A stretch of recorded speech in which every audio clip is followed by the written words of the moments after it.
আমি না 40 বছর বয়সে চলে যাব, জানিস বুটাই। একটা মানুষের খুব প্রিয় হলে সেটা খুব ভালোবাসারও হয়, আবার খুব ভয়ঙ্করও হয়। জলের মধ্যে ভেসে উঠেছে লাশটা। তো আমি ওই জ্বরের ঘোরে দেখছি আমার মাথার কাছে কেউ বসে আমার মাথায় হাত বুলিয়ে দিচ্ছে, ঠিক আমার জানালার পাশে এসে কাশছে। লাল কাপড় পরা একজন ওরকম ভাবে শুয়ে আছে। ওই জলের আওয়াজ হচ্ছে ছপাত ছপাত, মানে মাসি সারাক্ষণ কান্নার আওয়াজ পেত। বলছে শুধু সন্ধে দিবি না, প্রত্যেকদিন খেতে দিবি। উঠে ছুটে শ্মশানে চলে যেতেন ঘুমোতে ঘুমোতে। এটা ওই বেল গাছ আর নিম গাছের সঙ্গে যুক্ত, মানে আসতে দিতে চাইছিল না। পাতনগুলো পেতে উনি ঘুমাচ্ছেন। বর্ধমানের কোনো এক ব্রাহ্মণ থাকে, ও হঠাৎ জলে ডুবে মারা যায়। আয় আমার কাছে আয়, এখানে বস। ফেটে গিয়ে মাসির চোখে পড়ে যায়। উনি এখন ব্রহ্মদত্তী। তোকে কিন্তু দায়িত্ব দিয়ে গেলাম দিদি, জেঠু আর নেই রে। একটা লাইট বাস্ট করেছে, মনে হচ্ছে না সঙ্গে কেউ যাচ্ছে। আমি তোকে নিয়ে যাব।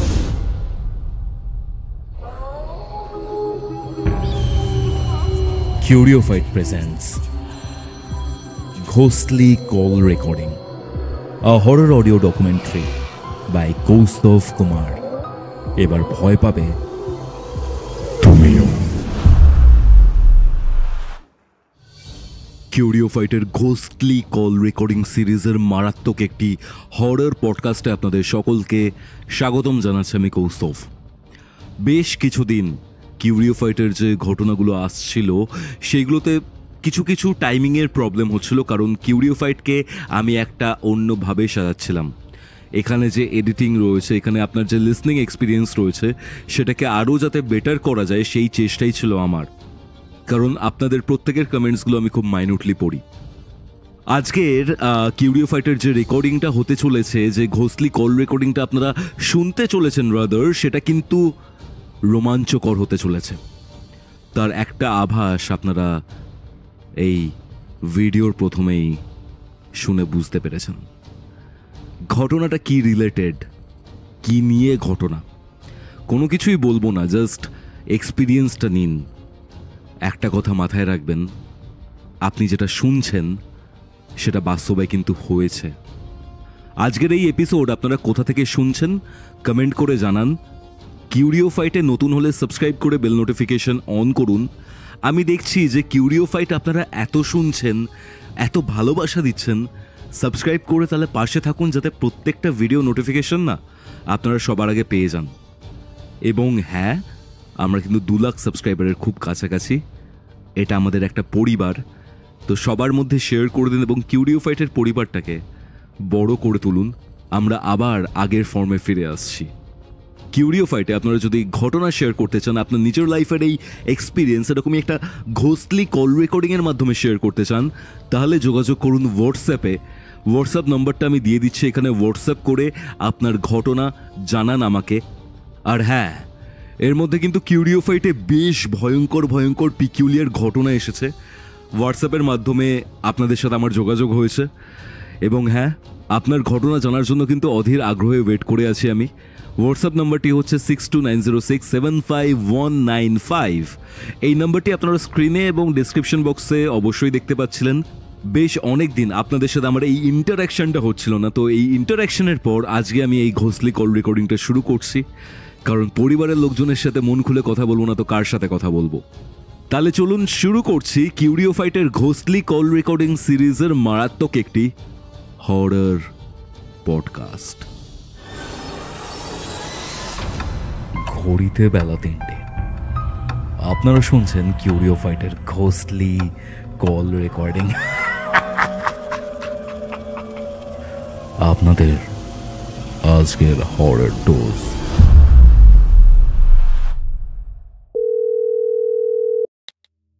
হ্যালো পায়েল, হ্যাঁ, কেমন আছো? ভালো আছি। তুমি ভালো আছো? ভালো আছি। বেশ কিছুদিন আগে তুমি আমার সাথে কন্ট্যাক্ট করেছিলে নিজের লাইফে ঘটে যাওয়া কিছু ঘটনা নিয়ে। ঘটনাটা আই থিঙ্ক তোমার বিয়ের আগের বা তার কন্টিনিউয়েশন, যেটা সেটা তোমার বিয়ের পরেও হয়তো হয়েছে। বাপের বাড়ির হয়েছে। ঘটনা বেসিক্যালি তোমার। হ্যাঁ হ্যাঁ হ্যাঁ। মানে অনেক ঘটনা থাকে না, যে ঘটনাগুলো খুব বেশি মানুষের সামনে উঠে আসে না, বা বেশ কিছু গুচ্ছ ব্যাপার থাকে কিছু ঘটনার মধ্যে। তোমার হ্যাঁ ঘটনাটাও ওরকমই। সেরকম?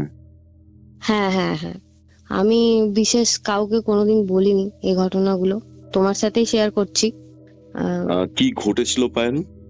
হ্যাঁ ওটাই বলছি। প্রথমে বলি, বাড়িটা হাওড়া রণমহল গ্রামে। তো ওটা আমার বাপের বাড়ি। তো আমি থাকি এখন বেহালায়। তো বাপের বাড়িতে হচ্ছে আমার বাপিরা 5 ভাই। হুম।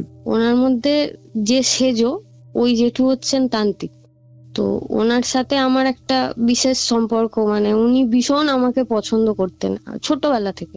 হুম। আর সাঁওতালরা যেরকম বাচ্চাকে পিঠে বেঁধে কাজ করতো না, হুম, আমার জেঠু ওরকম আমাকে পিঠের মধ্যে বেঁধে নিয়ে সব জায়গায় চলে যেত। মানে আমার সাথে ওনার, মানে আমি ওনার প্রিয় একটা মানুষ, আর উনি হচ্ছেন আমার প্রিয় একটা মানুষ। মানে একটা মানুষের খুব প্রিয় হলে সেটা খুব ভালোবাসারও হয়, আবার খুব ভয়ঙ্করও হয়, যেটা বলবো। আচ্ছা। যে জেঠু হচ্ছেন মানে এমন একজন, মানে কোনোদিন কারোর ক্ষতি করেননি।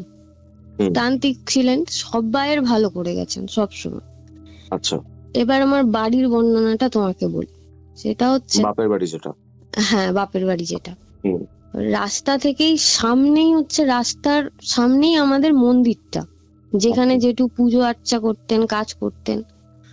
ওই বাড়ির মন্দিরের ঠিক অপোজিটে একটা বেল গাছ আর একটা নিম গাছ আছে। হুম, আমি হুম, হুম। তোমাকে বাড়ির বর্ণনাটা দিই। বেল গাছ নিম গাছ বলার একটা কারণ আছে। আচ্ছা। ওই বেল গাছ আর নিম গাছ, আর আমার এখন যে বাপের বাড়িতে যে নতুন বাড়িটা, ওটা একদম মন্দিরের সঙ্গে লাগোয়া। তো আমার এই যে জেঠুর তান্ত্রিক হয়ে যাওয়াটা, এটা ওই বেল গাছ আর নিম গাছের সঙ্গে যুক্ত। আচ্ছা, কিরকম? ওটা যুক্ত কারণ হচ্ছে, ওই যে বেল গাছ আর নিম গাছ বলছি না, তোমার দেখলে মনে হবে একটা গাছের দুটো ডাল। আচ্ছা। আচ্ছা। মানে একদম গোড়া থেকে দুটো একসাথে উঠেছে। ওকে। জেঠুর যে গুরু ছিলেন, ওনার নাম হচ্ছেন বাদল ব্যানার্জি। হুম, হুম, হুম। উনি প্রথমে তো জেঠু বাচ্চা বেলায় ওরকমই ছিলেন, পুজো টুজো করতেন, পড়াশোনার দিকে মন ছিল না। ওই পুজো করতেন, নিজেই ঠাকুর তৈরি করতেন, পুজো করতেন, আবার বিসর্জন করে দিতেন, এরকম করতেন। হুম, তো হুম, হুম, উনি, জেঠুর গুরুদেব একদিন বাড়িতে আসেন, ঢোকার মুখেই তো আমাদের ওই গাছটা। তো উনি গাছটার দিকে কিছুক্ষণ তাকিয়ে থাকেন। হুম, হুম, তাকিয়ে আমার যে ঠাম্মাকে বলে যে, এখানে কি তুই পুজো করিস? সবাই বেল গাছ থাকলে একটু সন্ধে টন্ধে দেয় না, অনেকেই হুম, দেয়। হুম, হুম। তো আমার মানে বলেন যে, হ্যাঁ ঠিক আছে, আমি তো দিই, সন্ধে দিই। বলছে শুধু সন্ধে দিবি না, প্রত্যেকদিন খেতে দিবি, খেতে নিত্য দেবে? সেবা দিবি। হ্যাঁ, আচ্ছা। নিত্য সেবা দিবি, এই কথাটা বলেছে। আর জিজ্ঞাসা করা হয় যে গুরুদেব কেন বলছেন, তো উনি বিশেষ কিছু না বলে চলে যান। হুম, তারপরে একদিন উনি আমার বাড়িতে আসেন, হুম, হুম, এসে বলে যান, ওই গাছের মধ্যে বর্ধমানের কোনো এক ব্রাহ্মণ থাকেন। মানে? মানে উনি মারা গেছেন, হুম, উনি হুম, এখন ব্রহ্মদত্তী। ওনার বাড়ি নাকি বর্ধমানে। উনি নাকি বলে গেছেন ওনাকে হুম। যে, আমি এখানে থাকছি, আমি কাউকে ডিস্টার্ব করি না, আমি এদেরকে দেখে রাখি, কিন্তু আমি এদের বাড়ির কাউকে একটা কিছু দিয়ে যাব। ওইটাই হচ্ছে মেন সূত্রপাত আমাদের বাড়িতে তান্ত্রিক তৈরি হওয়ার। আচ্ছা। মানে আমার জেঠুমনি ওই কারণে ওরকম। উনি এমনই ছিলেন, রাত্রিবেলা উঠে ছুটে শ্মশানে চলে যেতেন ঘুমোতে ঘুমোতে। একবার ওই জেঠুকে খুঁজে পাওয়া যাচ্ছে না সারাদিন। হুম। তো জেঠু ওরকম শ্মশানের দিকে চলে যায়। তো তো আমার বাপি ঠাম্মা একটা হারকেন নিয়ে, তখন কটা ওই মোটামুটি সন্ধে সন্ধে হয়েছে, গেছে ওই যে মরার যে খাট হয় না, নিয়ে যায় হুম। মরার খাট, আর ওই যে আহ মরে গেলে যে বিছানাটা তুলে নিয়ে যাওয়া হয়, যে বিছানার মধ্যে শুয়ে থাকেন, ওটাই তো নিয়ে চলে যাওয়া হয়। হুম, হুম, হুম। খুঁজতে খুঁজতে শ্মশানে গিয়ে দেখেন যে ওই খাটটার মধ্যে ওই পাতনগুলো পেতে উনি ঘুমাচ্ছেন। আচ্ছা।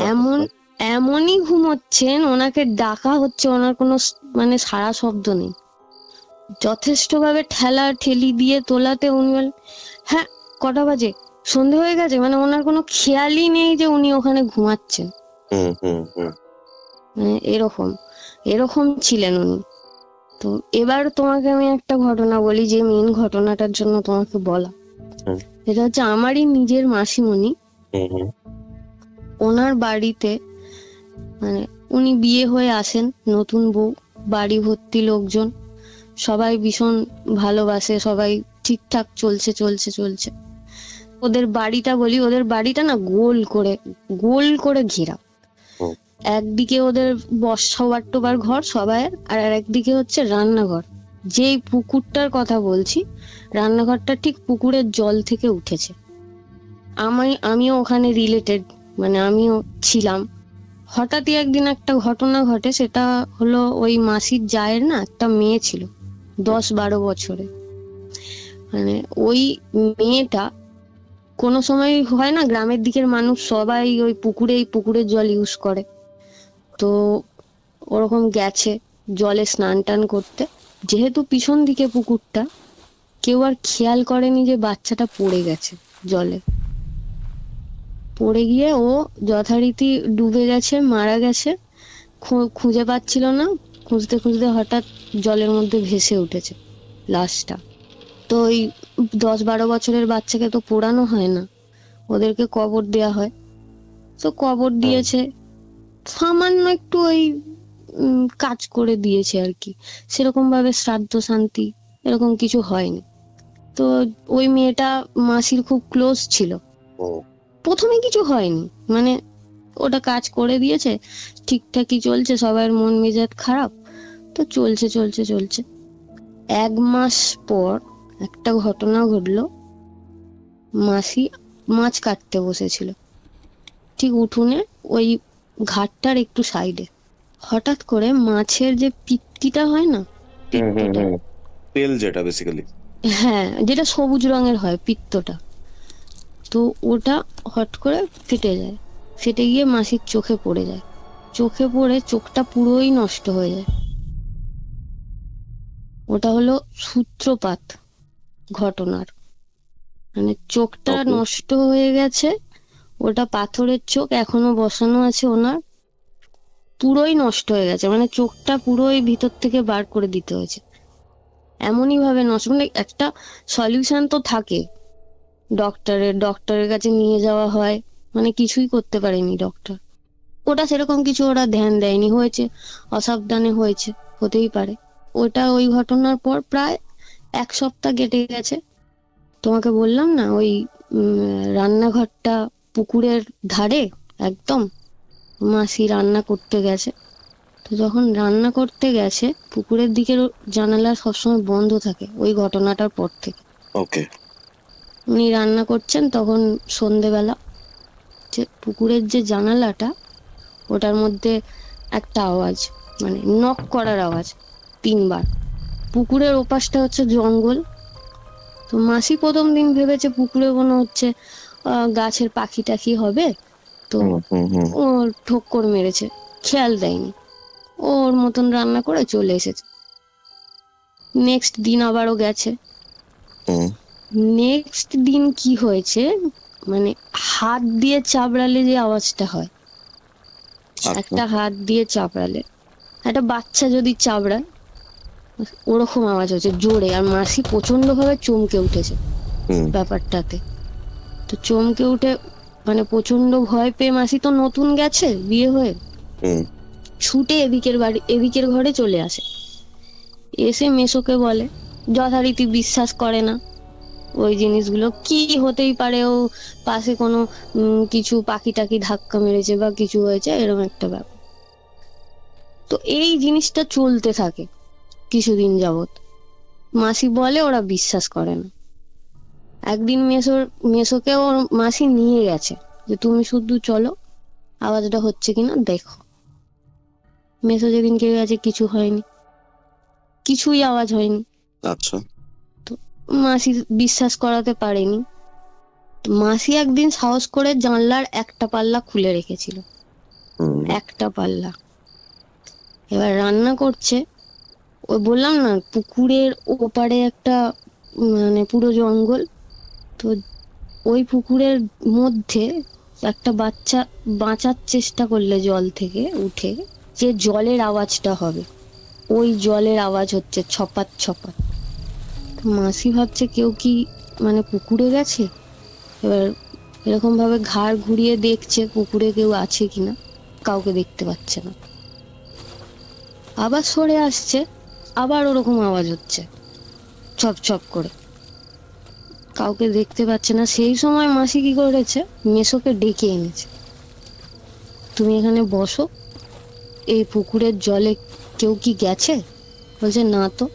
তাহলে এরকম আওয়াজ কেন হচ্ছে? মেসো বসে আছে, মাসি রান্না করছে। এবার হাঁটার শব্দ হচ্ছে, মানে পাতার ওপর দিয়ে হাঁটলে কোনো একটা মানুষ যে খসখস যে আওয়াজটা হয়, সেই আওয়াজটা। মেসো বলছে এখন জঙ্গলের মধ্যে এত রাত্রিবেলা কেউ হাঁটে? মানে তুমি বিশ্বাস করবে না, ওরা দুজনে মানে চেঁচিয়ে যে ডাকবে সে ক্ষমতাটা নেই, যেটা দেখেছে। মানে দুজনেই দেখেছে ওটা। সেটা হচ্ছে একটা ছোট বাচ্চা অবয়ব, মানে কালো, বুঝতে পারছে না মুখ টুক কিছু, ওই পুকুরের পাড় দিয়ে ছোটাছুটি করছে। এদিক থেকে ওদিক, ওদিক থেকে এদিক হচ্ছে। তখন আর ওরা যে চেঁচিয়ে ডাকবে বা ওই ঘর থেকে বেরিয়ে আসবে, সে ক্ষমতাটা ওদের ছিল না। তারপর কিছুক্ষণ পর ওইটা হতে হতে হতে হতে বন্ধ হয়। বন্ধ হয়ে মাসি পুরো কান্নাকাটি, মানে আমি থাকবো না এই বাড়িতে, মানে এরকম, মানে পুরো কান্নাকাটি জুড়েছে, আমি থাকবো না এই বাড়িতে। বলছে না থাকার কি হয়েছে, ও তো বাইরে হচ্ছিল। এরকম ওরা ব্যাপারগুলোকে খুবই হালকা ভাবে, মানে ওদের আরো যে বাড়ির লোকজন আছে ওরা ব্যাপারগুলোকে খুবই হালকা ভাবে নিচ্ছে। হ্যাঁ, কোথায় কি কাকে দেখেছো এরকম করে বলছো। মেসো বলছে যে না এরকম একটা কিছু হয়েছে। বলছে হতেই পারে, কোনো ওখানে কোনো বাচ্চা, গ্রামের দিকে তো ওরা হতেই পারে, যাওয়া আসা করতে পারে, এরকম বলছে। ঠিক আছে, কদিন গেছে মাসি আর রান্নাঘরের দিকে যায়নি, তো বাড়িতেই ছিল। ওদের জায়েরও রান্নাঘর আছে, তো ওইখানে কদিন রান্না বান্না করেছে। এবার যেটা হলো, মাসি যেহেতু যাচ্ছে না রান্নাঘরে, ও সেটা জানানোর জন্য ও বাড়ির মধ্যে ঢুকে পড়লো। বাড়ির মধ্যে ঢুকে ও কাঁদতো, জানো তো, মানে মাসি সারাক্ষণ কান্নার আওয়াজ পেত। আচ্ছা, একটা বাচ্চা ই করে কাঁদলে কিরকম আওয়াজ হয়, মানে ওটা একমাত্র মাসি শুনতে পেত, ওকে ওকে ওকে। অন্য কেউ শুনতে পেত না। আর মাসি দিন দিন ওই যে আওয়াজ শুনছে ওইগুলো ঘটছে না, মাসি পুরো শুকিয়ে, মানে মানে শরীর অসুস্থ হয়ে যাচ্ছে মাসি, কিরকম একটা হয়ে যাচ্ছে। এরকম চলছে। মাসি বলছে আমি দেখতে পাচ্ছি ও আমায় দেখছে। মাসি এই কথাটা বলতো, আমি দেখতে পাচ্ছি ও আমাকে দেখছে। এবার সবাই কি চিন্তা ভাবনা করলো, ওই বাচ্চাটা মারা গেছে, ওনাকে শক লেগেছে, ওই কারণের জন্য উনি এরকম মানে ব্যবহার করছেন, এটা চিন্তা ভাবনা করছে। হঠাৎ একদিন মাসি ঘুমোচ্ছে, মেসো নেই, দুপুরবেলা বলছি, ওই কটার সময় হবে, 3টে এরকম বাজে, 3টে কি 4টে। হঠাৎ করে মাসি বলে, মাসির কানের কাছে এসে বলছে আমি তোকে নিয়ে যাব, আমি তোকে নিয়ে যাব। এই কথাটা শুনতে পেয়েছে মাসি। আচ্ছা আচ্ছা। মানে পুরো উঠে মাসি বসে পড়েছে, কাউকে কোথাও দেখতে পাচ্ছে না। ওই কথাটা শোনার পরে না মাসি পুরোই মানে ভেঙে পড়েছে, মানে তোকে নিয়ে যাব কথাটা কে বললো, মানে বিচ্ছিরি একটা কণ্ঠে, তোকে কিন্তু নিয়ে যাব, মানে এরকম ভাবে বলেছে। মাসি অত্যন্ত বিরক্ত হয়ে বাপের বাড়ি চলে গেছে। এবার ওখান থেকে আমার মাকে ফোন করে যে দেখ না দিদি, আমাকে এরকম ভাবে সবাই বলছে, কেউ বিশ্বাস করছে না, তো এরকম হচ্ছে আমার সাথে। বলছে তাই নাকি, এরকম হয় নাকি? আমার মাও বলছে হ্যাঁ রে এরকম হচ্ছে। মাও সেরকম ভাবে গুরুত্ব দেয়নি, উনি আবার বাড়িতে ফেরত গেছেন। বাড়িতে যেটা ফেরত যাওয়ার পর হয়েছে, উনি অল টাইম বুঝতে পারছেন ওনার সঙ্গে কেউ যাচ্ছে, হাঁটাচলা করছে, থাকছে। উনি এটা ফিল করছেন অনবরত, সারাক্ষণ ফিল করছে যে কেউ একজন আছে। আর ঠিক এই কথাটা বলি, ঠিক রাত্রির হলে মাসি শোয়ার পরে ওই একটা কথা মাসি শুনতে পায়, তোকে কিন্তু নিয়ে যাব, তুই আমার সাথে যাবি, তোকে কিন্তু নিয়ে যাব। এই কথাটা যদি কেউ শোনে রাত্রিবেলা শোবার পরে, সে আর ঘুমোতে চাইবে? মানে ঘুমোতে গেলেই মানে উনি ভয়ে একদম আতঙ্কে কাঁটা, আর উনি জেগে থাকবেন, এরকম একটা ব্যাপার। যাদের না আমি শুনতে পাই কথাটা, প্রচন্ড অতিষ্ঠ করছে। মানে মাসির আবার আর একটা কথা বলি, মানে বাড়িটা রাস্তার ধারে তো, ওই রাস্তা থেকে একটা বেল গাছ মাসির বাড়ি মানে ঠিক জানালার পাশে ঝুঁকে পড়েছে। আর ওই যে আওয়াজটা, আমি তোকে নিয়ে যাব, এই কথাটা হওয়ার সাথে সাথে, গরমকাল তো, জানলা খোলা, তো উনি দেখতেন যে বেল গাছের ওপর দিয়ে কেউ একজন উঠছে, মানে কোনো একটা অবয়ব, মানে কালো রঙের কোনো একটা কিছু, মানে কেউ যদি হনুমানের মতন ধরে ধরে ওঠে না গাছের ওপর, ওরকম উনি দেখতেন। এবার একদিন দেখেছে, সেদিনকে মেসোকে কিছু বলেনি, আর উনি ভয়ে পুরো আতঙ্কিত হয়েছিলেন। নেক্সট দিন যখন ওটা হয়েছে, তখন মেসোকে ডাকা হয়েছে যে তুমি দেখো এটা কি। তো মেসো দেখেছে, দেখার পরে যথারীতি উনি ভয়ে এবার আমার মাকে মেসো নিজেই ফোন করেছে যে এরকম হচ্ছে দিদি ভাই, যেহেতু আমার বাড়িতে জেঠু থাকে তো, তো বলা হয় জেঠু, তখন জেঠুকে বলা হয়, মা বলে যে এরকম এরকম এরকম এরকম হচ্ছে। জেঠু তখন ওনাকে বলে যে ওদের বাড়ির উঠোন থেকে 1 হাত গর্ত খুলে একটু মাটি আনতে। তো মাসি আসে মাটিটা নিয়ে।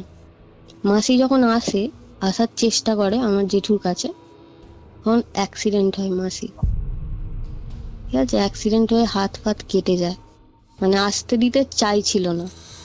যেহেতু জেঠু আগে থেকে জেনে গেছিল ব্যাপারটা, জানি না জেঠু কিছু করেছিল কিনা যে যাতে ও আসতে পারে, তো ওইসব হয়ে এসেছে। মাটিটা জেঠু দেখেছে, দেখার পরে শুধু জেঠু একটাই কথা বলেছে, আমি তোদের বাড়ি যাব। এই কথাটা বলে ওকে বাড়ি কাটিয়ে দিয়েছে, চলে যাও তুমি, আমি যাব, কোনো একটা দিন দেখে যাব, এরকম বলেছে। কবে যাবে সেটা বলেনি।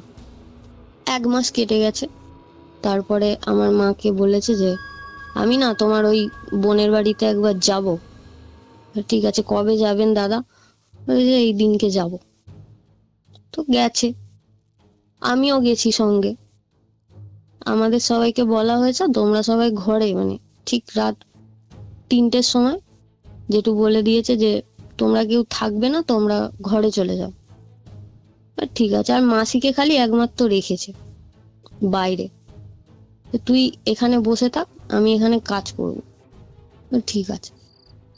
মাসি দূরে বসে আছে, জেঠুর যা ক্রিয়াকর্ম করার শুরু করেছে। আর আমরা ছিলাম ঘরের মধ্যে, আমরা দরজা খুলে ঘরের মধ্যেই ছিলাম। অনেকক্ষণ কাজ করার পর জেঠু একজনকে বলছে, আয় আমার কাছে আয়, এখানে বস। একটা বসার জায়গা দিয়েছে। মানে জেঠু ডাকছে কাউকে, আমরা কিন্তু দেখতে পাচ্ছি না কে। যেদিকে মুখ করে ডাকছে, মানে কোনো একটা কাউকে ডাকলে যেরকম হয় ওরকম ডাকছে, আমরা তাকে দেখতে পাচ্ছি না জানালা দিয়ে। তো জেঠু ডাকছে, আয় রে এখানে বস, তোর সাথে কথা আছে, এরকম বলছে, তোর সাথে কথা আছে। আমাদের তখন মানে পুরো সারা শরীর মানে পুরো কাঁটা, মানে এখনো আমার গা কাঁটা দিচ্ছে, মানে আমি ছিলাম ওখানে। একটা জায়গা দিয়েছে, বলছে আসবি কি বল, না হলে কিন্তু জোর করবো, আসতে বাধ্য করবো আমি, এরকম ভাবে বলছে। যথারীতি কিছু একটা করলো, করে টোরে। তো যেটা আমরা দেখলাম সেটা হচ্ছে একটা হালকা একটা শ্যাডো যায় না, কোনো একটা ছায়া চলে যায় শ্যাডোর মতন, ওরকম শ্যাডো একটা ঠিক যে বসার জায়গাটা ছিল ওরকম একটা জায়গায় এসে মিলিয়ে গেল। জেঠুর প্রথম কথা যে তুই কেন আছিস, তুই তো মরে গেছিস। আচ্ছা। প্রথম কথা, তুই কেন আছিস, তুই তো মরে গেছিস, তোর দুনিয়া আলাদা, এদের দুনিয়া আলাদা। এবার আমরা তো অত কিছু জানি না, আমরা তো জেঠুর কথাটাই শুনতে পাচ্ছি, ওর কথা তো শুনতে পাচ্ছি না। তো জেঠুকে বারে বারে জেঠুর কথা শুনে বুঝতে পারলাম ওনার ইচ্ছা মাসিকে নিয়ে চলে যাবে, মানে মাসিকে ছাড়া ও থাকবে না। মানে যেহেতু মাসিকে খুব ভালোবাসতো জীবিত অবস্থায়, তো মাসিকেও নিয়ে যেতে চায়। তখন জেঠু বলছে যে তুমি মরে গেছো, ও জীবিত আছে, ওর তো এখন যাওয়ার কথা নয়, তুমি নিয়ে যাবো মানে, এরকম কি বলছো তুমি, নিয়ে যাবো মানেটা কি? বলছে অনেক কিছু বোঝানো তাজান বোঝান হচ্ছে যে এগুলো হবে না। তো মাসিকে সামনে গিয়ে বসতে বলে জেঠু, বলে তুই যদি কিছু করতে পারিস করে দেখা, তারপরে আমি দেখবো তোকে কি করতে পারি। জেঠু বলছে সেই তো তোকে দিলাম, যা তুই নিয়ে যেতে পারিস নিয়ে যা, তুই যদি নিয়ে যেতে পারিস তাহলে ঠিক আছে, আর যদি না নিয়ে যেতে পারিস তাহলে তোকে চলে যেতে হবে এখান থেকে, এরকম ভাবে বলছে। অনেকক্ষণ পর যেটা হলো সেটা হচ্ছে জেঠুর হাতে পিঠে আঁচড়ানোর দাগ হলো। আচ্ছা আচ্ছা। খালি গায়ে বসেছিল একটা লাল কাপড় পরে, কাজ করবে বলে, মানে লুঙ্গির মতন। তো হাতের তালু থেকে শুরু করে পিঠের দিকে পুরো নখ দিয়ে আঁচড়ালে যেরকম হয়, রাগে মানুষ আঁচড়ালে যেটা করে, সেই আঁচড়ানোর দাগ। আর যেটু অনবরত বলছে আমাকে যা খুশি কর, তোর ক্ষমতা নেই ওকে নিয়ে যাওয়ার, আমাকেও তুই কিচ্ছু করতে পারবি না, এইসব করে তুই কিচ্ছু করতে পারবি না আমাকে, এরকম বলছে। অনেক কিছু করার পর লাস্ট যেটা ঘটেছে সেটা হচ্ছে যে পুকুরটাতেও মারা গেছিল, ওইদিকে যেটু লাইট ফাইট জ্বালিয়ে রেখেছিল, তো প্রত্যেকটা লাইট বাস্ট করেছে, মানে হঠাৎ করে, মানে আমরা তো পুরো প্রায় চমকে উঠেছি, মানে লাইট ফাইট বাস্ট করে, মানে হাওয়া, একটা দমকা হাওয়া দিলে যেরকম হয় ওরকম দমকা হাওয়া দিয়ে বেরিয়ে গেছে। এইটুকুটা আমরা দেখেছি, মানে এখনো গায়ের মধ্যে কাঁটা দিচ্ছে, মানে কিভাবে বেরিয়েছে। তারপরে যখন জেঠু ওখান থেকে ওঠে না, জেঠু প্রচন্ড উইক হয়ে পড়ে, জেঠু প্রচন্ড উইক হয়ে গেছিল।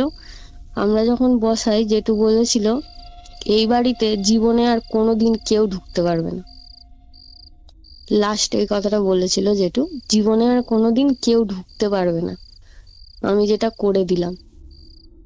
জেঠু মানে এমন একটা মানুষ আমার জীবনে, আমি বলছি তোমাকে, এই যে কথাটা বলবো এখন, সেটা হচ্ছে আমার মানে অভিজ্ঞতা। আমি জেঠু এখন আমাদের মধ্যে নেই, আমি দেখিনি, এমন দিন যায়নি যে জেঠুকে আমি দেখিনি। দেখনি বলতে? মানে জেঠু মৃত্যুর পর আমি জেঠুকে অনবরত দেখে গেছি। আমি একা নয়, আমার বাড়িতে আমার সেজমা, মানে ওনার যে স্ত্রী ছিলেন উনি, আমার মা, মানে বেশি করে আমি তোমাকে প্রথমেই কি বললাম, জেঠুর খুব কাছের মানুষ আমি। আর খুব কাছের মানুষ হওয়াটা খুব ভালো, আবার খুব ভয়ঙ্কর। এবার আমার সাথে ঘটনা বলি, জেঠু আগে থেকেই আমাকে একটা নেক নাম ছিল আমার, সেটা হচ্ছে বুটাই, ওটা জেঠুর দেওয়া। তো জেঠু আমাকে মাঝে মধ্যেই বলতো আমি না 40 বছর বয়সে চলে যাব, জানিস বুটাই, ঠিক 40 বছর বয়সে আমি চলে যাব, এখানের লোকজন ভালো নয়, আমাকে এই কথাটা বলতো। কি বাজে বকছো তুমি, এরকম বলতাম। আর বলতো যে তুই স্কুল থেকে এসে দেখবি আমি মারা গেছি, তুই শুনবি মারা গেছি, এরকম ভাবে বলছে, এরকম ভাবে বলতো আমাকে। মানে আমি না, তুই স্কুল থেকে এসে দেখবি আমি মরে গেছি, আর আমি ঠিক 40 বছর বয়সে এখান থেকে চলে যাবো বুটাই, এখানের লোকজন ভালো না, সবার মনে পাপ আছে, এরকম করে বলতো। আমি বলতাম কি বলছো, আমি তখন 8-এ পড়ি যখন এই কথাগুলো বলতো। একদিন আসে, সেদিন হচ্ছে আমার মাধ্যমিক আমি উঠি, মানে 10-এ উঠেছি, তো আমার টেস্ট হবে আর কি, টেস্ট পরীক্ষা। আমি পড়ছি রাত পর্যন্ত, অনেক রাত, 1টা-1:30টা বেজে গেছে। তো আমাকে গেটে, আমরা তখন জয়েন্টে থাকতাম, এখন যেরকম আলাদা বাড়ি, আগে জয়েন্টে থাকতাম।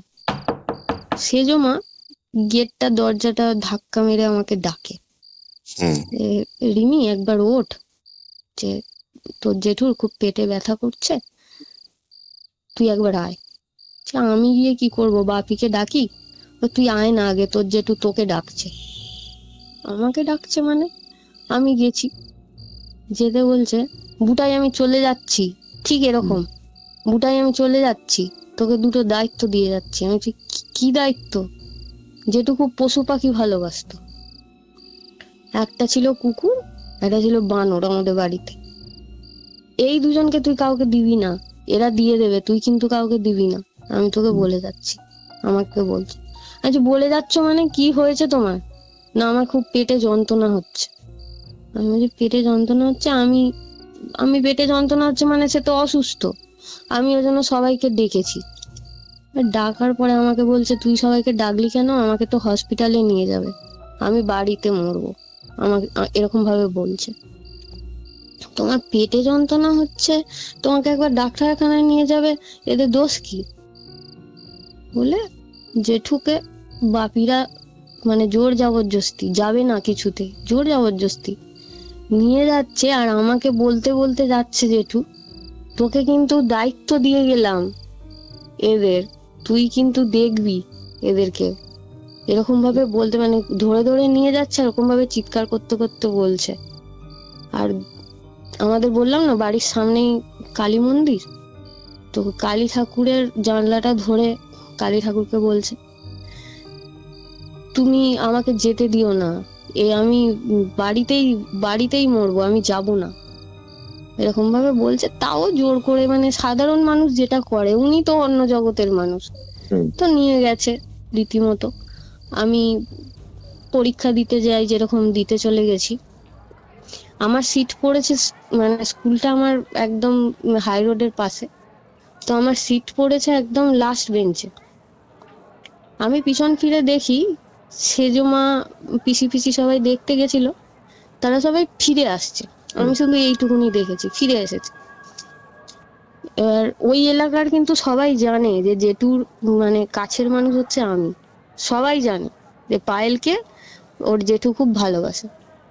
তো আমি যখন পরীক্ষা দিয়ে ফিরছি না, প্রচুর লোকজন আসছে রাস্তা দিয়ে, মানে কাতারে কাতারে লোকজন আসছে। আমি জিজ্ঞাসা করছি, তোমরা কোথায় যাচ্ছ? বলছে পায়েল বোধহয় জানে না, এরকম বলছে, পায়েল বোধহয় জানে না। তোমরা এত লোক কোথায় যাচ্ছ গো? তখন বলছে পায়েল বোধহয় জানে না।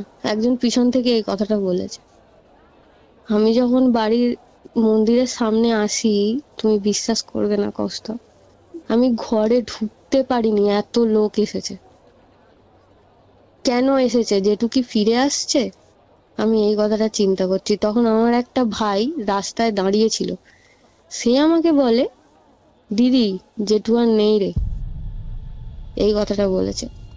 আমার মাথায় পুরো বজ্রাঘাত পড়ে, মানে জেঠু নেই মানে কি বলছিস? ঠিক 40 বছর বয়সে এই ঘটনাটা ঘটলো, ঠিক 40 বছর বয়সে উনি যেটা বললেন, না আমার মাথায় পুরো মানে আকাশ ভেঙে পড়লো। জেঠু নেই মানে?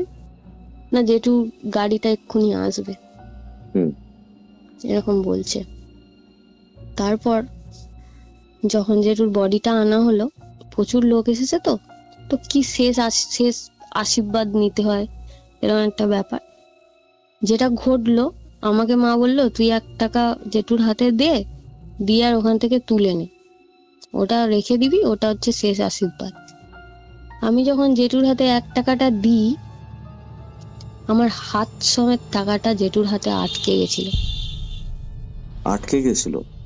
হ্যাঁ, একটা মানুষ মারা গেলে তো তার মুঠোটা তো শক্ত হয়ে যায়।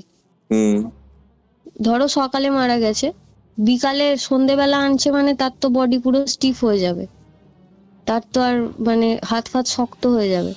তো সেই মুঠোর উপরে আমি দিই টাকাটা দিয়ে যখন নিতে যাই, বুড়ো আঙুলটা আমার আঙুলের হাতের ওপরে চেপে যায়। কি করে চেপে গেছিল আমি সেটা জানি না। বুড়ো আঙুলটা আমার হাতটা পুরো আটকে যায়। আমার মা তখন প্রচন্ড ভয় পেয়ে যায়। আর যখন আমার হাতটা টেনে টেনে আমি বার করি, তখন আমার মা প্রচন্ড ভয় পায়। এটা কেন হলো? উনি চেয়েছিলেন যে ওনাকে সমাধি দিতে হবে, কিন্তু এরা ভুল করে আমার জেঠুকে মানে পুড়িয়ে ফেলে। আচ্ছা আচ্ছা। পুড়িয়ে ফেলার পর ওই যে ছাইটা থাকে না, ওটা নিয়ে এসে, আমি ফটো শেয়ার করেছিলাম তোমাকে, শেয়ার ওই নিয়ে এসে একটা সমাধি দেওয়া হয়। যেহেতু ছাইটা নিয়ে এসে একটা সমাধি দেওয়া হয় অস্থি সমেত। তো যেটা এবার শুরু হলো আমার সাথে, এবার তোমাকে মেন ঘটনা বলি। তো ওই মারা গেলে হয় না, যেহেতু দুটো ছেলে একটা মেয়ে, তো তাদের সঙ্গে কাউকে শুতে হয়। তো আমি বোনের সাথে বিছানায়, আর দাদারা ওই গলায় নিয়ে, তো ওরা নিচে শুয়েছে। তো এরকম ঘুমাচ্ছি, প্রথম দিন হলো, মানে যেদিন বেনা গাছ পোতা হলো, তারপরে পরের দিনে শুয়েছি। তো ঘুমটা ধরে গেছে, তখন বাজে হবে 12:30 একটা। হঠাৎ করে দেখি প্রচন্ড খাটটা দুলছে। আমি ভাবলাম বোন বোধহয় পাশ ফিরছে। পাশ ফিরলে তো একবারই নড়বে, বারে বারে নড়বে কেন? যখন নড়ছে আমি চোখটা খুলে দেখি কেউ নেই। আমি পুরো মানে শক্ত হয়ে গেছি, এরকম ভাবে কেন খাটটা এরকম ভাবে নড়ছে। ওরকম ভাবে কিছুক্ষণ হয়েছে, হওয়ার পর আমি বোনের হাতটা চেপে ধরে, মানে কিছুক্ষণ চোখ বুজিয়ে থাকলে মানুষ ঘুমিয়ে পড়ে, তো আমি ঘুমিয়ে পড়েছি। ওই দিনটা গেছে।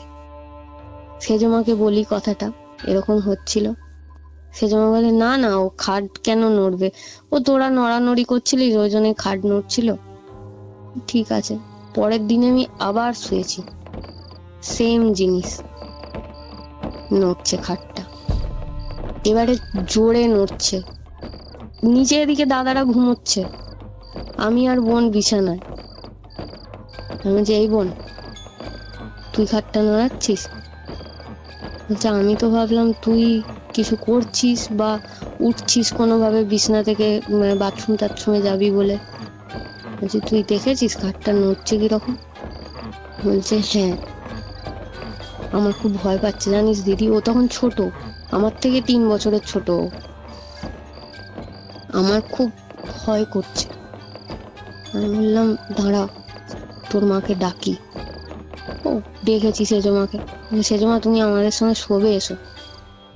সেজমা শুয়েছে, শোয়ার পরে আর কিছু হয়নি।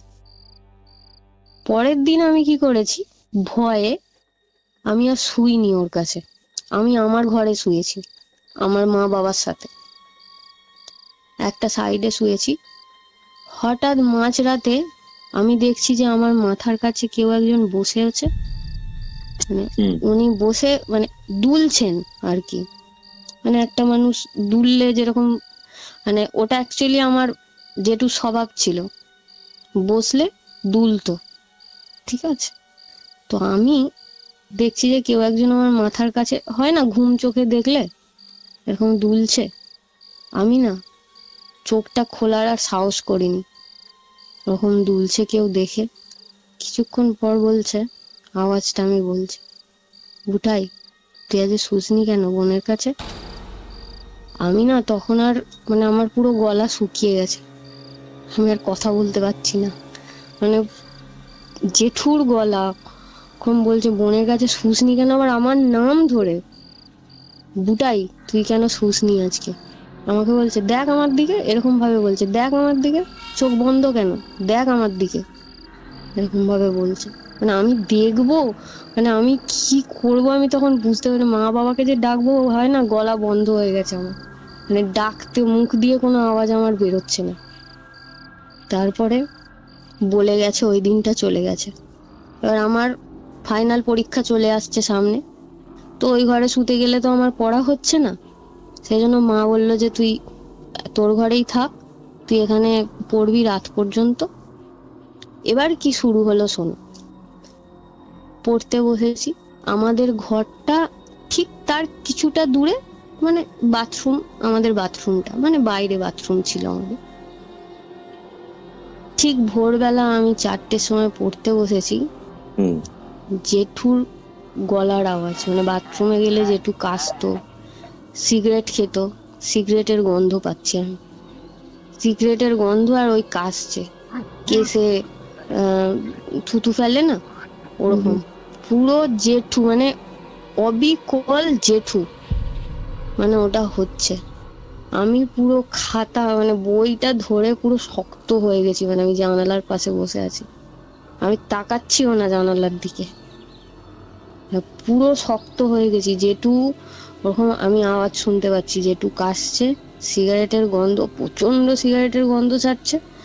মানে আমি মা শুয়ে আছে আমার সামনে, মানে মাকে যে ডাকবো সেই ক্ষমতাটা আমার নেই, ওই চলছে ওরকম। আমি প্রত্যেক দিন ভোরবেলা যখন পড়তে বসতাম সেম ওই গন্ধ আর আওয়াজ আমি পেতাম।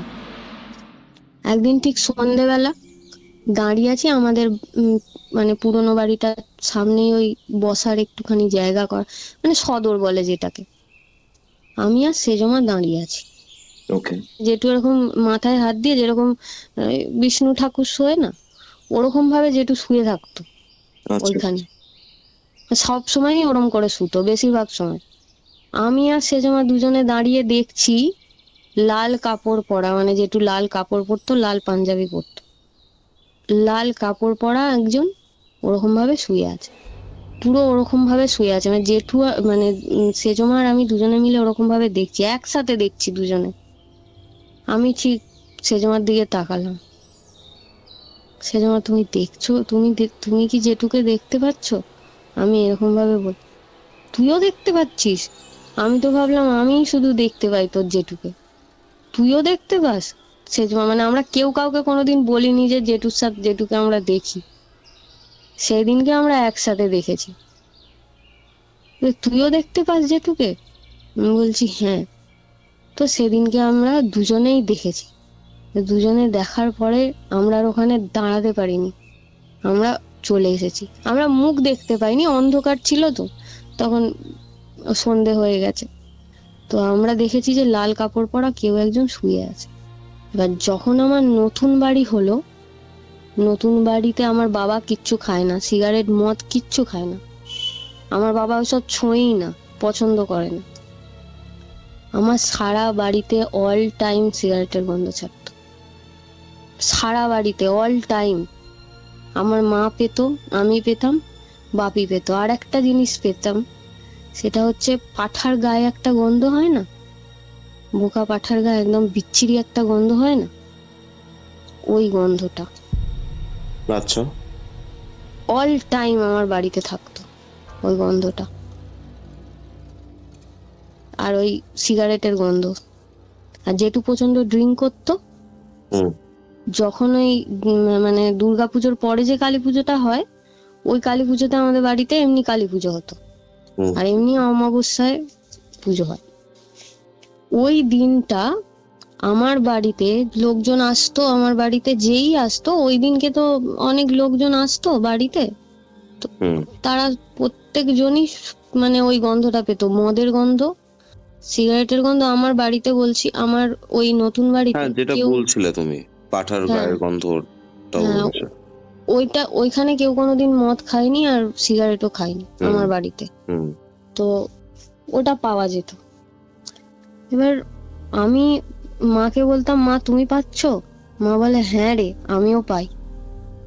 তো আমি একদিন ঠাকুর ঘরে গিয়ে, আমি মানে ভয় পেতাম তো প্রচন্ড ওই গন্ধটাতে, আমি ঠাকুর ঘরে গিয়ে একদিন বলি, আমার জেঠুর মূর্তি আছে ঠাকুর ঘরে, যে তুমি কি আসো আমার বাড়িতে? তুমি আমাকে এরকম ভয় দেখাও কেন? আমি এই কথাটা বলি, তুমি আমাকে এরকম ভয় দেখাও কেন? তো বলে আমি চলে যাই। চলে যাওয়ার পরে আমার খুব জ্বর আসে, প্রচন্ড জ্বর আসে, মানে এতটাই জ্বর আসে আমার পুরো কোনো সেন্স ছিল না, এরকম ছিল। তো আমি ওই জ্বরের ঘোরে দেখছি আমার মাথার কাছে কেউ বসে আমার মাথায় হাত বুলিয়ে দিচ্ছে, দিয়ে বলছে ভয় পাওয়ার কিছু নেই, আমি তো তোদের সঙ্গেই থাকি, আমি তো তোদের সঙ্গে থাকি। ডাইরেক্টলি বলছে, মানে আমাকে এরকম ভাবে ভয় পাওয়ার কি হয়েছে, আগে তো ভয় পেতিস না, মরে গেছি বলে এরকম ভাবে বলছে। আগে তো ভয় পেতিস না, আগে তো সবসময় আমার সাথে থাকতিস, এরকম ভাবে বলছে। এখন কেন ভয় পাচ্ছিস? তো ওরকম জ্বর হয়েছে। জ্বর হওয়ার পরে ওই রাত্রিটা জ্বর ছিল, পরের দিনে কিচ্ছু নেই। পরের দিনে আমার কোনো জ্বর নেই, কিছু উইকনেস নেই। একটা জ্বর হলে তো মানুষের উইক একটা ব্যাপার থাকে, যার রাত্রিরে সারা রাত 2-3 জ্বর থাকে সে তো একটা উইক হয়ে থাকবে। আমার কোনো কিছু নেই, আমাকে দেখে বোঝাই যাচ্ছে না আমার জ্বর হয়েছিল। আমার বাবা বলছে তোকে তো দেখে বোঝাই যাচ্ছে না তোর জ্বর হয়েছিল আজকে কালকে। আমি বলছি মাকে, বলছি মা কালকে না জেঠু এসেছিল, আমি এরকম বলছি। আমার মা বলছে খালি ভুলভাল বলছিস তো। কথাগুলো বিশ্বাস করতো না, যে তুমিও তো সিগারেটের গন্ধ পাও। বলে পাই, কিন্তু তুই যে বলছিস জেঠুকে দেখেছিস, আমার তো মনে হচ্ছে না জেঠুকে দেখেছিস বলে। যে আমি দেখেছি, সেজমাও দেখেছে। যখন বললাম সেজমা দেখেছে, তখন মা একটু নড়ে গেল। আমি একা দেখি। হ্যাঁ, 2 ছেলে 1 মেয়ে ছিল। 2 ছেলে 1 মেয়ে। যে ছেলে এখন মানে তান্ত্রিক, ছোট ছেলে এখন তান্ত্রিক হয়ে গেছে। আচ্ছা, তারপর কি হলো? বোনকে কোনোদিন জেঠু সেরকম ভাবে দেখা দেয়নি। বোন কোনোদিনই দেখেনি, কোনোদিন ওর বাবার কথা বলেনি। আমি একমাত্র সেজমাকেই, মানে সেজমাই দেখেছে আমার সাথে, সেজমাই জানতো। এবার প্রত্যেকদিন তো আমাদের মন্দিরে পুজো করা হতো। যখন ঠিক পুজোর সময়টা, জেঠু যেই সময়টা পুজো করতো, সেই সময়টা আমরা প্রায় সময় বুঝতে পারতাম আমাদের পাশ দিয়ে কেউ ঢুকছে ঠাকুর ঘরে। আমি কোনোদিন ঠাকুরকে ফুল দিচ্ছি, খাবার দিচ্ছি, আমি বুঝতে পারি একটা মানুষ, একটা যদি কেউ পাশ দিয়ে হেঁটে চলে যায় তোমার গায়ের একদম কাছ দিয়ে, তুমি তো বুঝতে পারবে কেউ একজন ঢুকলো। তো আমি প্রায় সময় বুঝতে পারতাম যে কেউ একজন ঢুকছে ঠাকুর ঘরে। আমি দেখতে পেতাম না কে ঢুকছে। কোনোদিন আমি দিতাম, কোনোদিন সেজমা দিত, সেজমা ওটা ফিল করতো যে কেউ একজন ঢুকছে। অমাবস্যার দিন, একটা অমাবস্যার দিন পুজো হয়েছে, রাত্রিবেলা পুজো টুজো করে ব্রাহ্মণ চলে গেছে। তো সেজমা চাবি দেবে বলে, মানে মন্দিরের মধ্যে চাবি দেবে বলে, যেহেতু রাস্তার ধারে মন্দির আর আমাদের ঠাকুরের গয়না আছে, গয়না পরানো থাকে, চাবি দেবে বলে চাবিটা নিয়ে ঠিক ঠাকুর ঘরের সামনেটা গেছে। তো সেজমা দাঁড়িয়ে আছে, আর জেঠু ঠিক ঠাকুর ঘরে আমাদের পঞ্চমন্ডি আসন আছে, যাতে বসে জেঠু কাজ করতো। আর 5টা মাথা দিয়ে আসন করা আছে, 5 রকম প্রাণীর মাথা দিয়ে। সেজমা দেখছে যে ওখানে জেঠু বসে আছে। আচ্ছা, ওটা দেখছে সেজমা আর মানে চাবি দিতে যায়নি, সেজমা ব্যাকে চলে এসেছে। ওটা দেখে ভয়ে মানে চলে এসেছে ব্যাকে এসে। ভয় পাওয়াটা স্বাভাবিক। হ্যাঁ, আর ওই মানে ধ্যানের পোজে, মানে ধ্যান করতো যেরকম ভাবে জেঠু, ওরকম ভাবে দেখেছে। দেখে আর চলে এসেছে। চলে এসে প্রচন্ড হাঁপাচ্ছে, আমাকে বলছে রিমি তুই তুই আর মানে আমার একটা ওই জেঠুর ছেলের নাম হচ্ছে, আরেকজনের নাম হচ্ছে পুটু, তোরা দুজনে গিয়ে চাবিটা দিয়ে আয়। আমাদেরকে বলছে। যেহেতু সেজমা জানে যে আমিও দেখেছি, যদি আমি দেখতে পাই তাহলে পুটুও দেখতে পাবে, এই কথাটা ভেবে আমাদেরকে চাবিটা দিয়ে আসতে বলে। আমরা যখন যাই দেখি যে দরজাটা খোলা, ঠাকুরঘরটা হালকা মানে নাইট বাল্ব জ্বলছে, নাইট বাল্বে যতটা দেখা যায়, কেউ নেই। তা আমরা গিয়ে চাবিটা দিয়ে চলে আসি। সেজমা আমাকে জিজ্ঞাসা করে চাবি দিয়ে চলে এলি? সেজমা এরকম করে বল, চাবি দিয়ে চলে এলি? বললাম হ্যাঁ, চাবিটা রাখো। না তোরা কিছু দেখিসনি? আমাকে বলছে তোরা কিছু দেখিসনি? কি দেখবো, ঠাকুর ঘরে চাবি দিয়ে চলে এসেছি, আবার কি দেখবো? আমাকে বলছে তুইও কিছু দেখিসনি? আমাকে বলছে না আমি তো কিছু দেখিনি। সেদিনকে আজ সেজমা কিছু বলেনি। সেদিনটা গেছে আমার ফাইনাল পরীক্ষা শুরু হয়েছে, পরের দিন ইংলিশ পরীক্ষা, তার আগের দিন আমি পড়ছি। ঠিক আমার জানালার কাছে, আমি জানালার পাশেই পড়তে বসেছি, ঠিক আমার জানালার পাশে এসে কাশছে জেঠু, যেরকম কাশে প্রত্যেক দিন ওরকম ভাবে কাশছে, মানে কাশছে, সিগারেট টানছে আর হাঁটা চলা করছে জানালার পাশে। আমি বললাম না আমার জানালার পাশেই বাথরুম, তো ওই জানালার পাশে ওখানে হাঁটা চলা মানে পায়চারি করছে। তখন রাত্রিবেলা, কিন্তু তখন ভোরবেলা নয়, রাত্রিবেলা পায়চারি করছে। আর আমার নাম ধরে ডাকা, বুটাই দরজাটা খুলে দে, মানে মেন দরজাটা খুলে দিতে বলছে আমাকে, আমাদের বাড়িতে ঢোকার মেন দরজাটা। বুটাই দরজাটা খুলে দে। আমার মা আছে সামনে, আমি মাকে যে আমি হাত দিয়েও ঠেলবো, আমার ধরো মুখে আমি আওয়াজ পাচ্ছি না, বলতে পারছি না, হাত দিয়ে যে ঠেলে ডাকবো সেই ক্ষমতাটাও নেই আমার। আমি দরজা খুলতে কি যাব, দরজাটা খুলে দে, এরকম ভাবে বলছে। আমি কিছুক্ষণ একদম পুরো শান্ত হয়ে চুপ করে মানে কাটমাট হয়ে বসেছিলাম যে আমি কি করব, আমি কিছু করতেই পারছি না, আমি কিছু বলতেও পারছি না, মানে মনে হচ্ছে না আমার গলা টিপে কেউ ধরেছে, আমি আর কথা বলতে পারবো না। ওটা গেছে একদিন। আমাদের যেদিনকে শ্রাদ্ধ বলছি জেঠু, যেদিন শ্রাদ্ধ শুরু হয়েছে, শ্রাদ্ধ হচ্ছে, অনবরত আমরা বুঝতে পারছি না আমাদের চারপাশে কেউ আছে। শ্রাদ্ধ এদিকে হচ্ছে আর আমরা বুঝতে পারছি যে আমাদের চারপাশে কেউ ঘোরাফেরা করছে, আছে। যেরকম ঘাটে বলছে ভুজিটা বসিয়ে দিয়ে আসতে, তো যাচ্ছি, মনে হচ্ছে না সঙ্গে কেউ যাচ্ছে, এরকম চলছে। মানে যখন আসলেই নিয়ম ভঙ্গ করা হলো, আমরা ভাবলাম যে এই জিনিসটা বোধহয় শেষ হয়ে গেল, যেটু বোধহয় চলে গেল, আর বোধহয় নেই, আমরা এটা ভাবলাম। কিন্তু আমাদের ভাবনাটা ভুল ছিল, বেসিক্যালি আমার এই ভাবনাটা ভুল। না, আমি এখনো পর্যন্ত ফিল করি যে জেঠু আছে। সিগারেটের গন্ধ আমি এখনো পাই। আমি যখন বাপের বাড়ি যাই, মন্দিরে যখন ঢুকি, আমি তো গিয়েই মন্দিরে প্রণাম করি, মন্দিরে যখন ঢুকি তখন আমার মনে হয় যে পাশে দাঁড়িয়ে, মানে আমার পাশে কেউ দাঁড়িয়ে আছে। আমি মন্দিরে ঢুকি কিন্তু আমার মনে হয় আমার পাশে কেউ দাঁড়িয়ে আছে। এখনো যখন আমি পুরোনো বাড়িতে, মানে নতুন বাড়ি থেকে পুরোনো বাড়িতে ঢুকি, পুরোনো বাড়িতে আমি অবিরাম বুঝতে পারি যে মানে জেঠুর উপস্থিতিটা, জেঠুর হাঁটা চলা, মানে জেঠু আছে এটা আমি বুঝতে পারি। এখনো আমার জ্বর হলে, বলছি জ্বর হোক, খুব শরীর অসুস্থ হোক, আমি ওই জিনিসটা পাই, জেঠু আসে মাথার কাছে, এসে মাথায় হাত বুলিয়ে দেয় আমার। এখনো আমি ওটা ফিল করি, এখনো আমি পাই, মানে অসুস্থতার মধ্যেও আমি দেখতে পাই যে আমার মাথার কাছে কেউ বসে আছে। এইটা থেকে আমি এখনো বেরোতে পারিনি, মনে হয় না আর বেরোতে পারবো বলে। আর আমি এখনো স্বপ্ন দেখি, তখনও দেখতাম, এখনো দেখি। এখনো স্বপ্নের মধ্যে একটাই কথা আমি শুনতে পাই, জেঠু যেটা বলে, জেঠুকে নিয়ে স্বপ্ন দেখি যে ভয় পাস না, আমি আছি তোদের সাথে। এই সেম কথা, ভয় পাস না, আমি আছি তোদের সাথে।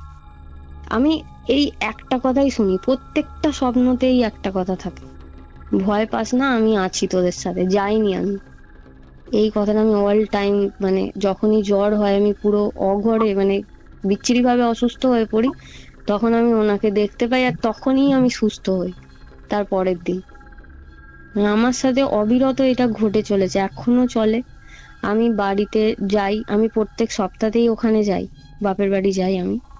তো বাপের বাড়ি গেলে আমি মন্দিরে যাই, মন্দিরে গেলে আমি ওই যে ফিলটা, মানে আমার পাশ দিয়ে একজন ঢুকছে, আমি তো পুজোর সময়টা যাই, তো পাশ দিয়ে একজন ঢুকে ঠাকুর ঘরে ঢুকে, মানে সে তার মতন কাজ করছে।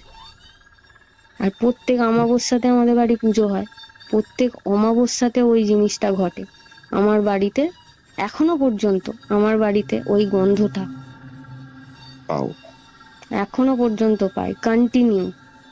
ওই মদের গন্ধ, সিগারেটের গন্ধ, আর ওই মানে ওই জন্তুটার গায়ের গন্ধ, মানে অল টাইম থাকে। রিসেন্ট কি ঘটনা ঘটেছে? রিসেন্ট যেটা ঘটেছে আমার, সেটা হচ্ছে আমার মেয়ে হয়েছে তো, আচ্ছা। আমার মেয়ে আছে তো। যখন মেয়েকে আমি নিয়ে যাই, প্রথম দিন বলছি, হসপিটাল থেকে ডাইরেক্ট আমি ওখানে গেছিলাম। আচ্ছা। মেয়েকে নিয়ে গিয়ে প্রথমে আমি ঠাকুর ঘরেই মানে নিয়ে যাই মেয়েকে। তো ঠাকুর ঘরে যা কিছু রিচুয়ালস আছে করা হয়, মেয়েকে শোয়ানো হয়। তো মা বলে তুই ঘরে চলে যা মেয়েকে নিয়ে। যখন আমি ঘরে ঢুকি, পুরো বিছনার ওপরে, আমি ঘরের দরজা থেকে দেখছি, যেই বিছনাতে আমার মেয়েকে নিয়ে গিয়ে আমি শোয়াবো, সেই বিছনাতে জেঠু বসে আছে। বসে আছে? বসে আছে। কি বলছো? সিরিয়াসলি আমি দূর থেকে পুরো দেখছি জেঠু বসে আছে, আমি গেট থেকে দেখছি। মানে আমি তো তখন যথেষ্ট উইক, মানে বাচ্চাটাকে কোলে করে নিয়ে মানে আমি হসপিটাল থেকে বাড়ি গেছি, ওখান থেকে আমার ছুটে বেরিয়ে আসারও রাস্তা নেই, তখন আমার অপারেশন করা। মানে আমি দাঁড়িয়ে, মানে মেয়েটাকে যে আমি নিয়ে আছি আমি বুঝতেই পারছি না মেয়ে নিয়ে আছি, মানে আমার পুরো সারা শরীর অসাড় হয়ে গেছে, সারা শরীর। মানে তুমি ভাবো, তুমি যদি এরকম দেখো তুমি কি করবে। মানে আমি প্রচন্ড ভয়ঙ্কর, মানে জেঠু এরকম ভাবে আর আমার দিকে তাকিয়ে আছে সোজা, মানে সোজা আমাকে দেখছে, আমার মেয়েকে আর আমাকে দেখছে। না আমি কি করব তখন, মানে আমি মাকেও ডাকতে পারছি না, আর আমি চুপ করে দাঁড়িয়ে আছি। কিছুক্ষণ পরে দেখলাম উঠলো, ঠিক 1 মিনিটের মতন আমি দেখছি উনি উঠলেন, উঠে এসে সোজা সিঁড়ি দিয়ে আমাদের ছাদে উঠে গেলেন। আমি ঘরে আর ঢুকিনি, আমি বাইরে মেয়েটাকে নিয়ে একদম বাইরে চলে এসে আমি দাঁড়িয়ে, ঘরে যাসনি কেন? আমি বললাম মা, জেঠুকে দেখলাম। মা বলে জেঠু হয়তো তোর মেয়েকে আশীর্বাদ দিতে এসেছে, এরকম ভাবে বলছে। এখনো মুক্তি পাননি উনি প্রপার? না। এটা কি ওই সমাধিটা বানানো হয়নি বলে মনে হয় তোমার? জানি না, তবে জেঠু মানে যেরকম মানুষ ছিলেন, জেঠু তো আমি বলছি না তোমাকে, কোনোদিন কারোর ক্ষতি করেনি, সারাক্ষণ সবাইকে রক্ষা করে গেছেন। তো আমার মনে হয় এই যে সমাধিটা দেয়া হয়েছে বাড়িতে, ওই জন্যই বোধহয় উনি ওখানে আটকে আছেন, উনি থাকেন, বা আমাদেরকে রক্ষা করার জন্যই থেকে গেছেন, এরকম একটা কিছু। আমাদের ওই যে বললাম না বেলগাছ আর নিম গাছটা আছে, ওই বেলগাছ আর নিম গাছটার মধ্যে নিম গাছটা আমার জেঠুমনি কেটে দিয়েছে, কাউকে কিছু না বলে। খুবই খারাপ। গাছটার একটা তো সিগনিফিকেন্স আছে। গাছটা যখন কেটে দিয়েছে না, আমরা কেউ জানতাম না যে গাছটা কাটা হবে, গাছটা কেটে দিয়েছে, শুধু বেল গাছটা আছে। তো বেল গাছটার নিচে আমাদের এখনো মানে পুজো হয়, ওই একটা পুজো করা হয় ভালো করে, অক্ষয় তৃতীয়ার পুজো করা হয় প্রত্যেক বছর। মানে ব্রাহ্মণ এনে ভোগ টোগ দিয়ে বড় করে একটা পুজো করা হয় ওই বেল গাছটার তলায়। আমরা মানে বেশ বড় করে, মানে সবাই মিলে, বাড়ির সবাই মিলে আমরা পুজোটা করি। আর এমনিতে তো কালী মায়ের পুজো হয়। আর জেঠুর উপস্থিতি আমরা কেউ ভুলবো না, আমরা জানি উনি যাননি, উনি আছেন, যাবেনও না, উনি হয়তো আমাদের রক্ষা করার জন্যই থেকে গেছেন। তোমাকে যে কথাগুলো আমি বলবো বলে ঠিক করলাম, তোমার কিউরিওফাইড শুনছি, ধরো 6-7 মাস হয়ে গেছে, আমি তোমাকে বলবো বলে ঠিক করছি, আমি বলতে পারছি না। মানে তোমাকে যে ফোন করব, তোমাকে একটা বলবো যে আমি মানে ঘটনাটা বলতে চাই, আমি বলতে পারছি না। খুব অদ্ভুত ভাবে জেঠুর ফটো আমার এই বাড়িতে ছিল না, আমার এই শ্বশুর বাড়ির কোনো জায়গাতে আমার জেঠুর ফটো আমার ফোনেও ছিল না। হঠাৎই একটা কারণে আমার একটা দাদা বলেন জেঠুর ফটোটা তুই ল্যামিনেশন করে বাড়িতে রেখে দে, তাহলে তোর বিপদটা কাটবে। আমরা একটা বিশ্বাস করি। তো যখন জেঠুর ফটো আমার কাছে আসে, আমি ঠিক তার পরের দিনেই তোমার সাথে যোগাযোগ করি। আচ্ছা আচ্ছা, যা আমি বলবো, মানে ওনার ইচ্ছা না হলে আমি তোমায় বলতে পারতাম না, এটা আমি বিশ্বাস করি। মানে আমি বলতেই পারছিলাম না তোমাকে, আমি বলবো ভাবছি, এমনকি তোমার নাম্বারটাও নিচ্ছি যে তোমাকে বলবো, কিন্তু আমি তোমায় ফোনও করতে পারছি না, মানে করবো ভেবেও আমি করছি না, মানে এরকম হচ্ছিল। অদ্ভুত ভাবে যেদিনকে আমার কাছে আসলো ছবিটা, আমাকে হোয়াটসঅ্যাপে পাঠানো হলো ছবিটা, যে তুই এ করে রেখে দে, ল্যামিনেশন করে, তোর কোনো বিপদ হবে না, শরীর টরীর খারাপ করবে না, তুই ওখানে রেখে দে। তোর আমার মেয়ের এখনো কিছু হলে আমি ওখানে ঠাকুর ঘরে নিয়ে যাই, আমি কিচ্ছু করি না, তুই এখানে বস বাবা কিছুক্ষণ, আমার মেয়ে সুস্থ হয়ে যায়, বিশ্বাস করো। ওকে, কিছু ঘটনা শুনলাম পায়েল, মানে কিছু বলার নেই এই ক্ষেত্রে। মানে তুমি যে ঘটনাটা শেয়ার করলে, মানে একটা অদ্ভুত একটা ফিলিংস হচ্ছে। যাই হোক, আশা করি প্রবলেমস হবে না এটা নিয়ে, হয়নি, প্রেজেন্সটা বোঝাচ্ছে। অদ্ভুত একটা অতি প্রাকৃতিক ব্যাপার, প্যারানর্মাল একটা ব্যাপার। হ্যাঁ, উনি মানে যাবেন না, উনি থাকবেন, আর আমরা চাইও না উনি চলে যান। উনি যেহেতু আমাদেরকে রক্ষা করে চলেছেন, উনি থাকুন। তোমাদের মায়াটা আজ অব্দি ছাড়তে পারেনি? না, আজও পর্যন্ত ছাড়তে পারেনি। ঘড়িতে বেলা 3টে। আপনারা শুনছেন কিউরিও ফাইটের ঘোস্টলি কল রেকর্ডিং। আপনাদের আজকের হরর ডোজ। এটাই ছিল আজকের এপিসোড। আজকের এই এপিসোডটা শুনে আপনাদের কি মনে হলো সেটা অবশ্যই জানান, কারণ এরকম ধরনের এপিসোড, এরকম ধরনের ঘটনা বেশ রেয়ার, কারণ ক্রোনোলজিক্যাল অর্ডারে একটা মানুষের সাথে এইসব জিনিসপত্রগুলো ঘটছে এবং সেটা একদম নিজের দেখা মতো, নিজের ফার্স্ট ভিউ পার্সপেক্টিভে, নিজের ফার্স্ট পয়েন্ট পার্সপেক্টিভে আপনাদের সামনে রাখছে। এই যে রনেসটাই আমাদের কিউরিও ফাইটকে, আমাদের এই ঘোস্টলি কল রেকর্ডিংকে এতটা স্পেশাল করে তোলে, কারণ আপনাদের ঘটনা আপনাদের থেকে একদম রভাবে আমরা কিউরিও ফাইটে শুনিয়ে থাকি, এটাই আমাদের ইউএসপি। যাই হোক, কিউরিও ফাইট ইউটিউব চ্যানেলে নতুন হলে সাবস্ক্রাইব করে বেল নোটিফিকেশন অন করে রাখুন, যাতে কিউরিও ফাইটের প্রত্যেকটা ভিডিও আপনারা সঠিক সময়ে সঠিক জায়গায়, যেখানেই জায়গাটা হোক না কেন, শুনে নিতে পারেন এবং আপনাদের ফ্রেন্ডস এবং ফ্যামিলির সাথে কিউরিও ফাইটকে শেয়ার করুন। একটা এক্সপিরিয়েন্স, এটা আমাদের একটা পরিবার, একটা কমিউনিটি, যারা এরকম রিয়েল লাইফ হরর এক্সপিরিয়েন্স শুনতে ভালোবাসে। যাই হোক, দেখা হচ্ছে পরবর্তী এপিসোডে, যেটি আছে বৃহস্পতিবার দিন দুপুর ঠিক 3টের সময়।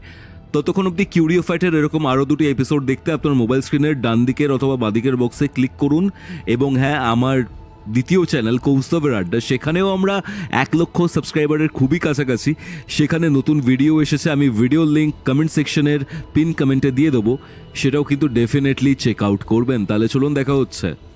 C you and horror dreams. Curio Fight presents Ghostly Call Recording, a horror audio documentary by Kaustav Kumar. এবার ভয় পাবে